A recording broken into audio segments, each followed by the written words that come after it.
Okay guys, so I'm getting ready to do one of the hardest things I've ever done in my life. Probably the most important thing I've ever done in my life.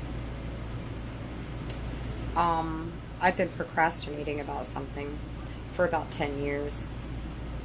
Yeah, 10 years. Um, 10 years ago, I lived in Florida,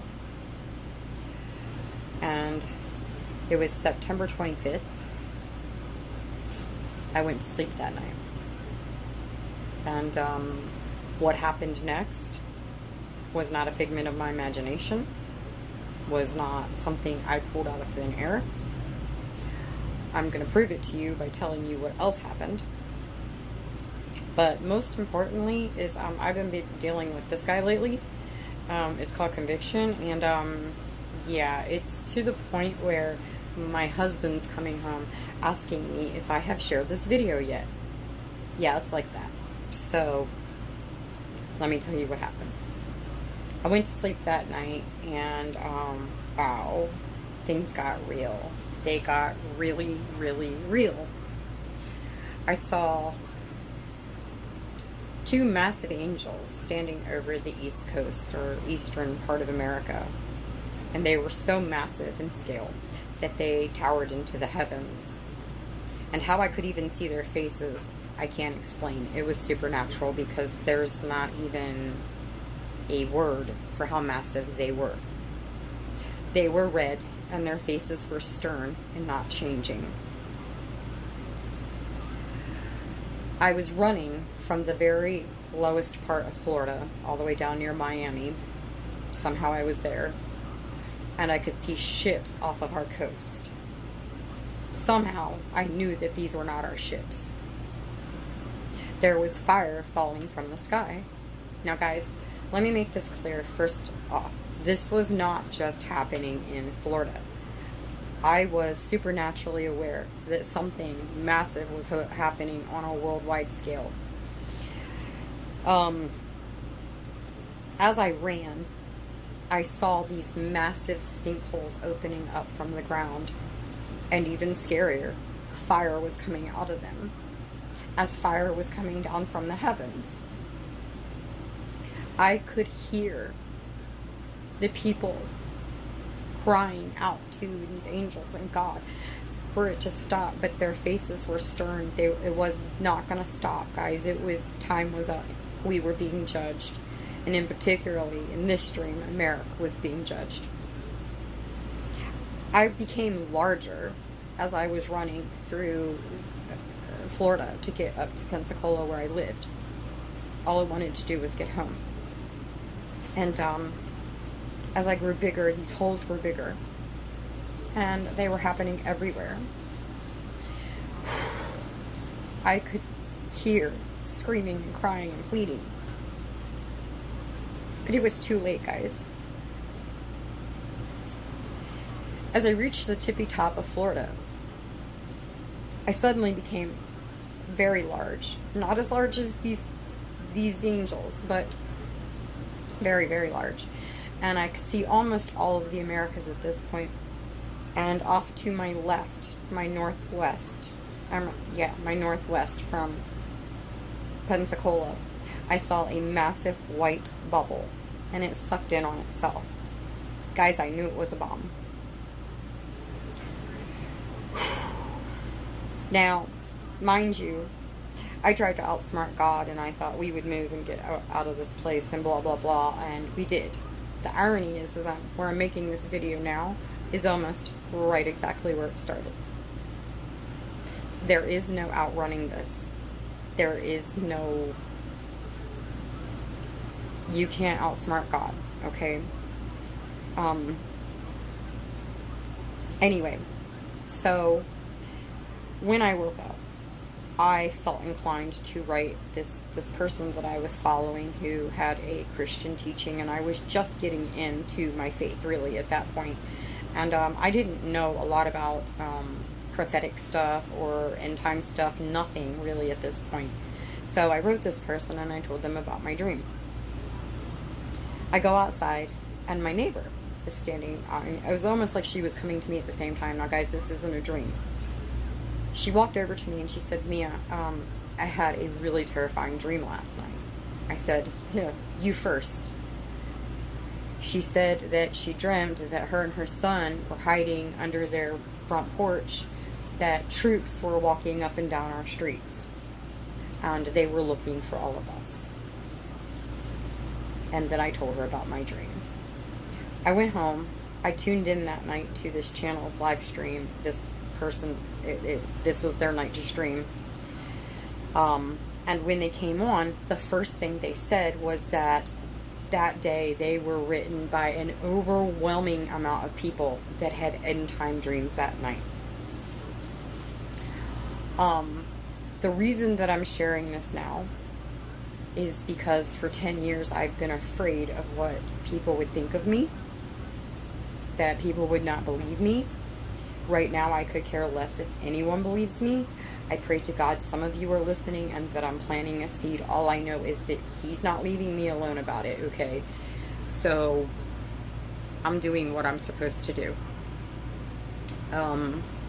Yeah, because it's been like that around here. The next thing I'm going to share with you is that you guys, I'm not going to say how, but I will tell you that I experienced complete absentness from God. This was not hell, but I get the feeling that I was on my way there. Oh man, this is... So when you leave this show, all I'm going to say is that no matter what you've experienced here, it gets real. It's realer than anything you've ever felt. Seconds are like an eternity. I can't explain that. It's like there's no linear time. Time, it doesn't mean what it means here, okay? I was flying at an incredible speed, almost like through some kind of sort of tunnel, but it was black. And as I went through it, it was getting darker and darker, and I was going faster and faster and faster. And there was no love. There was no one that I knew. There was no human emotion that we know it as. There was no comfort. There was a lack of everything. And I know this does not sound like a bad place, but this in itself was excruciating. I don't want to go there. Whatever this place is, I don't want to go there. It was horrifically terrifying. They don't even do it justice. And it was that you knew you weren't coming out of this place. You knew. And, man, it was forever. Like, it was real. That's when you leave this show, it gets real. See, a lot of people have been playing with God. I know for a long time, even me, I didn't think I was. That's just it, guys. I didn't think I was. But I know now that I was not being obedient. By not sharing this was one of the ways I was not being obedient. Because, I've since questioned why I was not allowed to dream anything else since then from God. Because I withheld what He gave me. And out of fear of the world, okay? You guys, we can't fear the world or what anyone thinks of us. Because when you leave this shell, all that matters is what He thinks of us. And it's not like He's this bad person. Or He's God, okay? He's God. A lot of you are waiting for normal to come back. Guys, normal isn't coming back. Jesus is. I've been talking to my friends, and we are all feeling this sense of urgency that something is about to happen. Life as you know it is about to change. And if you haven't been able to see that in the last year, then I don't know what to tell you, because it's about to get really real. And then after that, it gets forever real.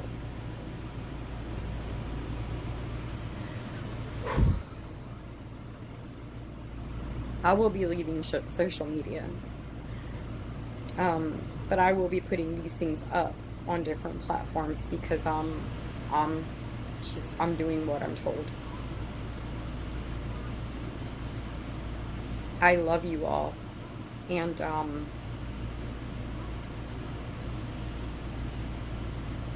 if you're not feeling a sense of urgency right now or that conviction, then you need to check yourself and you need to pick this up and you need to ask Jesus to come into your heart.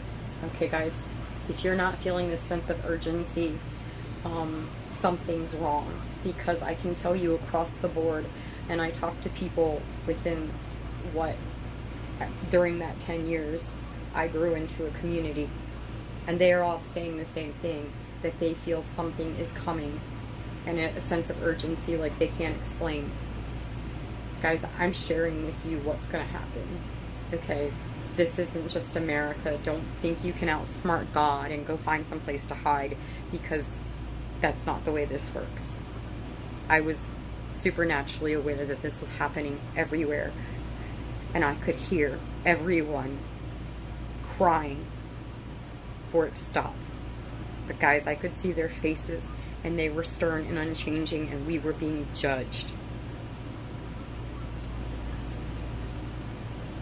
All I can do by sharing this and telling you guys what I experienced and the dream is pray that, first of all, that these were God's words, not mine. Secondly, that I've planted some seeds. And thirdly, that you guys know that it's time to get real with God. Like, your soul state is what is at risk here. If you can't see the masses glorifying evil, and they know that it's real, that's how you know that he's real, okay? Guys, look around you. There is no time to play or straddle that fence anymore. You are out of time. We are all out of time. He is coming back.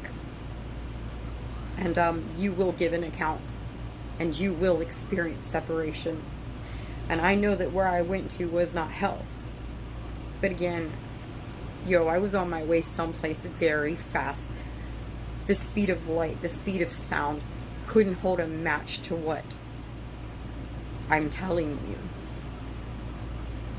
But what was worse was it was forever, and I knew it. I knew it. There was no coming out. There was nothing. I just kept going faster and faster, headed somewhere. But there was no one to help me. I hope that you all heed this warning. Guys, he's not playing. He never was. Neither is the enemy. I love you all.